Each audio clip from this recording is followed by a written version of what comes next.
Terima kasih Anda masih di Kompas Siang. Saudara, dua kelompok besar dari buruh dan mahasiswa menggelar unjuk rasa di depan gedung DPR, menyuarakan sejumlah tuntutan. Unjuk rasa berakhir ricuh dengan polisi memukul mundur pengunjuk rasa. Aksi yang berlangsung pada Kamis kemarin diikuti peserta demo dari buruh dan juga mahasiswa. Massa buruh datang dari sejumlah wilayah di sekitar Jakarta, seperti Karawang, Bogor, Bekasi, Depok, dan Tangerang. Massa buruh mengusung isu utama penghapusan sistem outsourcing dan juga tolak upah murah. Buruh juga menuntut kenaikan upah minimum tahun 2026 sebesar 8,5 sampai 10,5%. Untuk mengamankan unjuk rasa di depan gedung DPR, sebanyak 4.969 personel gabungan diterjunkan. Aksi hari ini aksi damai, tertib, tidak ada kekerasan. Kami akan menjaga aksi ini kondusif, karena ini adalah aksi aspirasi menyampaikan di DPR RI. Tuntutannya ada 6 isu.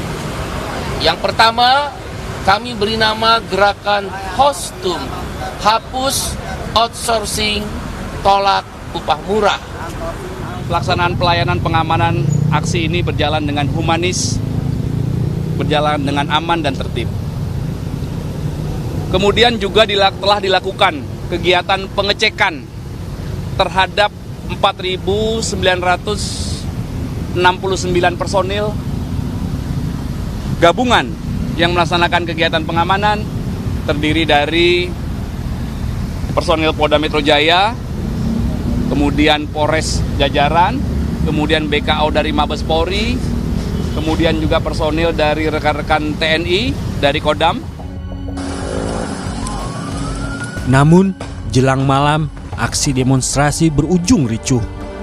Pendemo dipukul mundur polisi ke sejumlah titik di sekitaran Senayan. Meski telah dipukul mundur, namun sejumlah pendemo sempat bertahan di kawasan Jalan Asia Afrika Senayan pada Kamis malam. Polisi meminta pendemo membubarkan diri dengan tertib. Pendemo mengabaikan peringatan pembubaran, sehingga polisi terpaksa mendorong mereka membubarkan diri. Salah satunya di kawasan Jalan Asia Afrika Senayan, Jakarta. Polisi juga membubarkan pendemo yang berada tak jauh dari pusat perbelanjaan. Akibatnya, arus lalu lintas di persimpangan pintu Senayan dan Jalan Asia Afrika terhambat pada Kamis malam. Di sisi lain, di dalam gedung DPR, situasinya lenggang. Hal itu buntut dari adanya surat edaran dari Sekretariat Jenderal DPR tentang imbauan work from home atau WFH. Surat edaran menyebut penyesuaian pembagian sistem kerja, work from office dan work from home pada tanggal 28 Agustus 2025 bagi pegawai Sekretariat Jenderal DPR RI. Salah satu poinnya, pegawai yang tidak memiliki penugasan langsung dan diberikan fleksibilitas untuk melaksanakan tugas kedinasan dari kediaman. Sementara Istana melalui Menteri Sekretaris Negara Prasetyo Hadi merespon aksi unjuk rasa di sekitar gedung DPR. Mensesnek bilang masyarakat punya hak untuk menyampaikan aspirasi dan dipersilahkan disampaikan dengan cara apapun. Namun penyampaian aspirasi sebaiknya tidak sampai mengganggu fasilitas umum. Pertama-tama tentu sekali lagi kami atas nama pemerintah menghormati segala bentuk penyampaian aspirasi. Dalam hal ini kemarin tanggal 25 dan tanggal 28 hari ini menyampaikan aspirasi.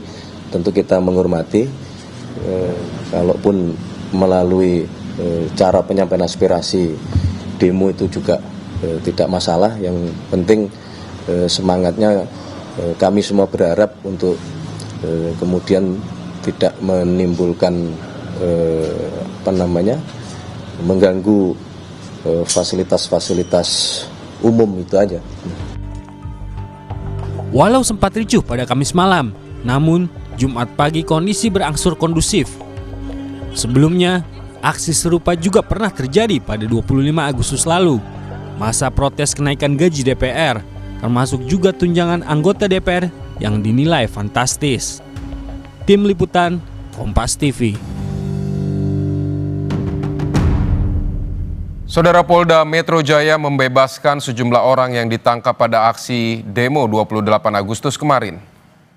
Keluarga yang datang untuk menjemput anggota keluarganya yang dibawa polisi semalam tampak berkumpul di depan gedung di Reskrimum Polda Metro Jaya. Mereka menunggu informasi terkait kepulangan anggota keluarganya setelah sempat dibawa polisi. Namun polisi belum merilis jumlah orang yang dibawa untuk dimintai keterangan.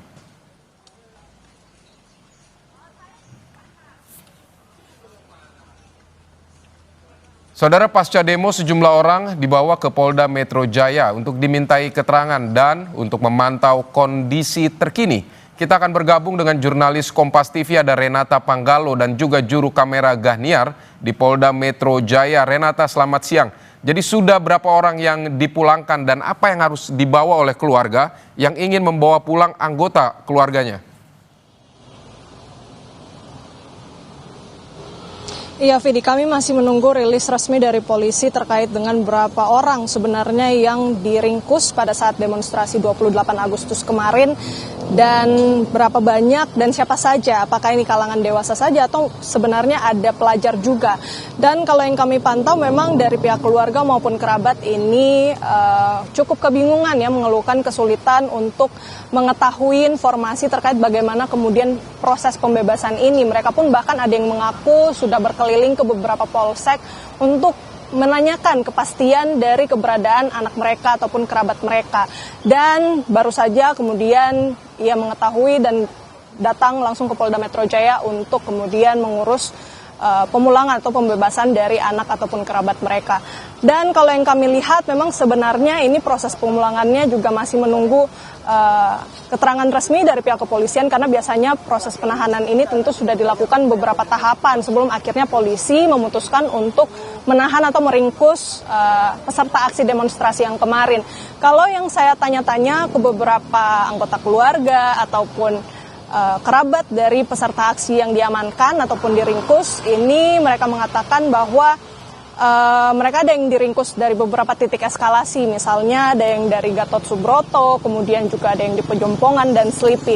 Jadi kami masih menunggu sebenarnya tahapan-tahapan apa yang dilakukan oleh polisi, apa yang kemudian menyebabkan mereka harus ditahan, dan apakah ada eskalasi lebih lanjut, apakah ada penetapan tersangka atau seperti apa sebenarnya proses penahanan ini ataupun peringkusan ini. Kalau dari berkaca dari beberapa peristiwa yang terjadi, misalnya pada tanggal 25 Agustus lalu, beberapa peserta aksi ini juga sempat diringkus, ada total sebanyak 351 orang, dan juga ada sebagian yang sudah dibebaskan berdasarkan keterangan dari polisi.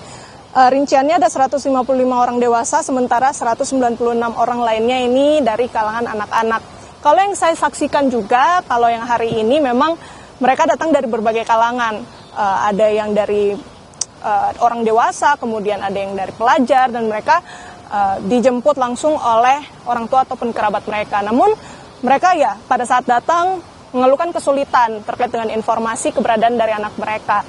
Ada yang juga sempat mengaku, saya sempat mewawancarai salah satu peserta aksi yang ditahan yang kemudian juga akhirnya dibebaskan. Ia mengatakan bahwa meskipun ditahan, ia tidak mendapatkan intimidasi dan tetap diberi makan 3 kali sehari. Jadi memang kalau dari kondisi mereka, beberapa memang ada yang luka-luka, namun yang lainnya ini bisa dikatakan keluar dalam kondisi selamat begitu ya pada saat bertemu dengan anggota keluarganya. Jadi kami masih menunggu rilis resmi dari polisi terkait dengan alasan penahanan, kemudian tahapan-tahapan apa yang sudah dilakukan, dan berapa sebenarnya orang-orang yang kemudian ditahan buntut dari eskalasi aksi demonstrasi pada tanggal 28 Agustus lalu. Video. Baik, Renata Panggalo, terima kasih untuk laporan Anda dari Polda Metro Jaya.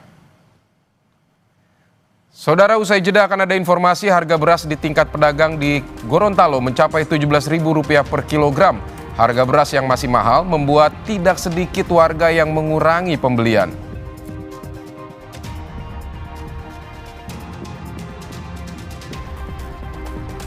Kompas Siang juga memiliki informasi kasus campak di Sumeneb, Jawa Timur terus bertambah dengan 73 anak masih dirawat. Naik dibanding 2 hari lalu sebanyak 61 anak.